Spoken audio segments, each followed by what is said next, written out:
Olá, a partir de agora você é nosso convidado a acompanhar uma conversa com a senadora Rose de Freitas. Ela que assume, na semana em que gravamos, a atribuição de ser a líder do governo aqui no Congresso Nacional. Senadora, agradeço sua presença aqui no nosso programa. Muito obrigada. Começo perguntando, qual a expectativa da senhora para esse trabalho, no momento em que os ânimos no Congresso estão acirrados, as opiniões tão polarizadas, né?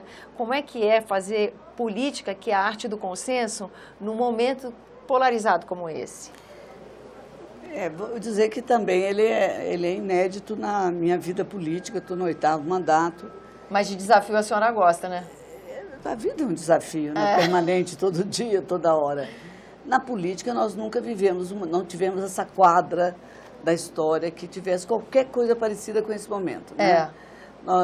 Sim, já teve impeachment, já teve, mas é uma situação em que nós estamos no interregno de uma decisão que essa casa vai tomar daqui a pouco, se objetivamente afasta a presidente da República definitivamente. E com isso, com certeza, os debates são em torno dessa dualidade política de quem é a favor do governo que estava e a favor do governo que entrou. Eu tenho uma grande preocupação, assim, não vai ser fácil ser líder do governo no Congresso.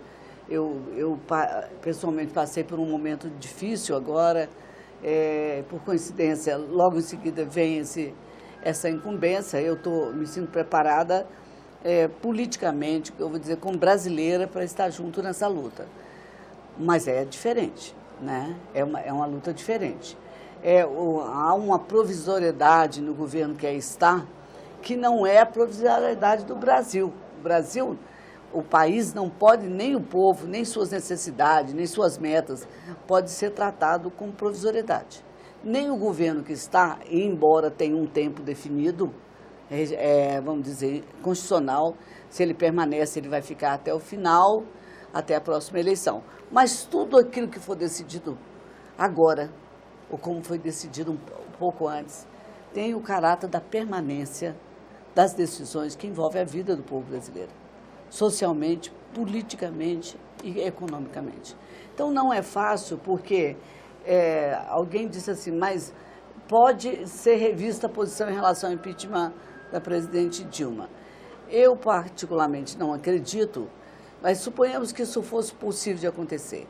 Então podemos estar tomando uma decisão aqui que amanhã pode ser desfeita por ela. Então não podemos fazer isso dessa maneira. Eu vou tratar esse governo, que é o nosso governo, como um governo, todos sabem o quanto eu briguei para que houvesse uma coalizão, uma união, para que o governo da Dilma fosse até o final. Não é a presidente Dilma, é o governo dela, eleito pelo povo. Trabalhei insanamente naquela comissão de orçamento. Havia 3 anos que não tinha orçamento no Brasil, fizemos o orçamento acontecer. Achamos que dali para frente seria um ponto de partida para o entendimento nacional. Não foi. Então agora nós não podemos ficar olhando o que não conseguimos fazer. Nós temos que fazer de fato o que o Brasil precisa. Colocar algumas metas prioritárias, porque o Meirelles formou uma comissão, uma equipe muito boa, porque o Brasil está acreditando, porque o Brasil precisa dessa esperança. A situação não é fácil quando você vê um depoimento em qualquer canal, em qualquer rádio, uma pessoa dizendo que vai para o sinal pedir um emprego, que seus filhos estão passando fome em casa. Esse é o quadro mais triste do país. Com certeza. Quando a saúde não funciona, já é um problema de gestão, não é um problema financeiro, mas você vê que o Brasil precisa hoje tomar atitudes muito sérias e tomá-las de forma definitiva. Serve para hoje e para amanhã. Porque também o que nós estamos sofrendo hoje, vou citar, por exemplo, a questão da Previdência, é a soma de todos os erros do passado, num governo perene ou transitório. Agora, realmente a senhora toca no assunto. O país está em xeque por temas que protelou por muito tempo. Reforma previdenciária, a questão tributária também é outra questão. Outra questão. Não é? Gerou agora o que é a atitude histórica que o presidente teve que tomar. Ou seja, ter que pactuar com os governos estaduais, porque eles não iriam sobreviver. De maneira nenhuma. É grave isso. Mas, em contrapartida, uma negociação interessante, né? Porque já leva essa nova cultura de um teto de gastos, foi a oportunidade de multiplicar isso pelos outros entes federativos, né? Pois é, mas, no entanto, essa proposta do teto de gastos, nós já havíamos levado durante o trabalho da comissão. É que na crise política as pessoas enxergam só um palmo na frente do nariz. É verdade. Não enxerga mais adiante para saber que isso ia acontecer daqui a pouco. E graças ao governo que aí está, e tem que dizer, tem que ressaltar a atitude que o presidente tomou, que é o presidente Michel Temer, de fazer essa negociação com o Estado e também colocar regras. Sim, né? sim. Eu deixo de receber, mas você tem deveres a cumprir. Gasto com responsabilidade. Você tem deveres no seu gasto, na sua administração, e daqui para frente também. E o Brasil também tem. Né? Deixa de entrar 50 bilhões nos cofres públicos, mas quando entrar, vai ser entrando de uma forma planejada e consciente e responsável, porque não é possível do jeito que estava. Todo dia, eu gastei muito, tudo continua como está, eu vou pedir ao meu pai maior, a nação. Eu vou pedir à nação, minha mãe, que me socorra. Vai socorrendo hoje, amanhã vai ter uma hora que não socorre mais. E quem vai sofrer com isso? Quem se debela dentro desse processo todo, quem mais sofre é o povo brasileiro. Com certeza, né? Mesmo porque a implementação das políticas públicas fica totalmente comprometida. Combalidas, né? combalidas. Senadora, ainda dentro dessa questão da negociação que o presidente interino Michel Temer fez com os governadores de estado e que foi até, a gente já fez outras entrevistas do argumento, o senador Dário Berger, por exemplo, comemorou como uma coisa que, um avanço na relação entre esses dois entes federativos. Acho que é uma relação na direção de se construir, daqui a pouquinho, né, um pacto federativo. Sim. Que precisa existir, que é uma das coisas que nós consideramos até que seja metáfora, porque todos falam em pacto, reforma tributária, reforma política, e nunca acontece. Eu considero que esse passo dado pelo presidente Michel Temer, concretamente com sua equipe, chamou todos à fala. E mostrou que o país não é o país que antigamente podia ficar com os problemas atrás do biombo. Tem que se encarar todos, não sei se vai resolver todos, mas se encarar definitivamente o Brasil, que precisa acontecer. Já é uma mudança de paradigma encará-los, né? De comportamento cultural em relação à questão administrativa.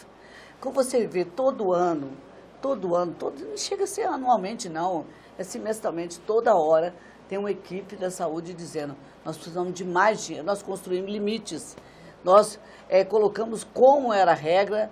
Você lembra da 29, né? Lembro. Então, a luta que nós travamos da frente da saúde e tudo mais. E o que aconteceu? Precisa de mais, sempre mais, sempre mais. E a gestão? Não precisa de mais? Tem a gestão e tem uma outra coisa que é séria, a interferência política na saúde. Tem que parar com esse negócio de que político tem que nomear diretor de hospital. Tá aí outro paradigma que precisa mudar, Não, tem que mudar, é comportamento. Você entendeu? A política, nem só porque ela é ungida pelo voto popular e soberano, ela tem direito de fazer tudo, não tem. Tem direito, sim, vir para cá, para o Congresso, votar o que precisa.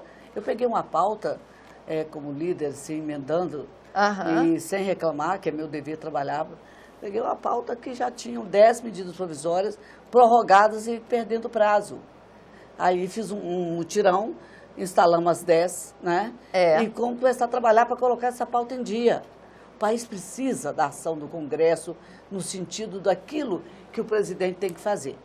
Interino ou não, daqui a pouco essa questão se define, mas precisa tomar as suas decisões permanentes, como se permanente fosse esse governo. Porque, como diz a senhora, os problemas não são interinos por enquanto. Não são. E, senadora, até que ponto o apoio dos governadores vai colaborar para o apoio aqui no seu trabalho da liderança do governo no Congresso? Motiva a casa a apoiar a pauta do presidente interino? Mais uma vez, eu agradecidamente, assim, respeitosamente, recebi o apoio de todos, evidentemente que não... até da oposição que disse, a escolha é boa e tal, eu agradeço a confiança, o respeito, mas nós temos que trabalhar na direção.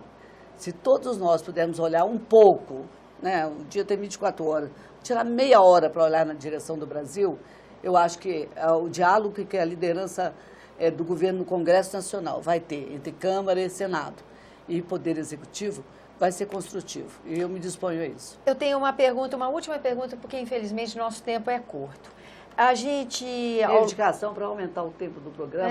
Esse programa é muito ouvido principalmente na minha terra, viu? Então eu faço uma reivindicação à senadora, vamos gravar 2. É porque a agenda da senadora é uma coisa danada de difícil, né, senadora? Mas eu estou sempre à disposição, que o programa é muito bom, realmente. Não, e o argumento também agradece a honra da sua presença aqui. Vixe Maria, até me perdi, já estava na hora até de fazer encerramento, né? Me perdi mesmo, senadora, agradeço a sua presença aqui conosco. Encerro convidando a senhora para uma próxima. Não renovaram lá, tirando Vamos. o Dunga, colocando o Tite? Foi. Estão renovando, me colocando, Pronto, então vamos para frente. caiu a ficha, lembrei. Trabalhando. Não, agora eu vou desencerrar porque falta uma perguntinha. A gente tem visto parlamentares defendendo uma reforma política por uma Assembleia exclusiva, que possibilite em 2018 uma outra qualidade de eleição e de possibilidade de representação da sociedade. A senhora acha que isso é viável? Você mexe com o meu coração. Ui. Porque eu entrei aqui como uma parlamentar constituinte congressual. Aham. E eu, na verdade, tinha me candidatado para deputada federal. Certo. Essa incumbência vem agregada porque o país não pôde, não soube, não teve pulso para a gente ter uma Assembleia Nacional Constituinte exclusiva.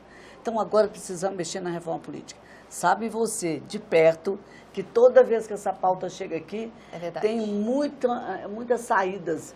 Quando você procura, o autor já assumiu, não é mais aquilo, e vão fazendo umas emendas que nada significam e não altera nada em relação à estrutura da política, eleitoralmente falando e constitucionalmente falando. Então, eu acho que é importante e agora, para fazer, tem que fazer de verdade. Né? Se não é para fazer, não tem que começar a fazer para depois desfazer logo adiante. E fazer uma reforma com os tópicos que interessam a classe política, uma janelinha, não é isso? A questão das coligações que eles nunca querem encarar. Eu sou a favor e estou dentro dessa luta. Legal. Bom, é uma esperança, porque é uma reivindicação grande da sociedade, né? Pois é, temos que falar mais sobre isso. Senadora, volte mais vezes, é uma honra tê-la aqui no programa Argumento. E eu agradeço também a você que nos acompanha, lembrando que você é o nosso convidado a fazer sugestões e críticas ao trabalho da TV Senado pelo 0800 61 2211, que é uma ligação gratuita. E quando você quiser rever esse ou qualquer outro dos nossos programas, use o endereço eletrônico senado.leg.br/TV. Até a próxima.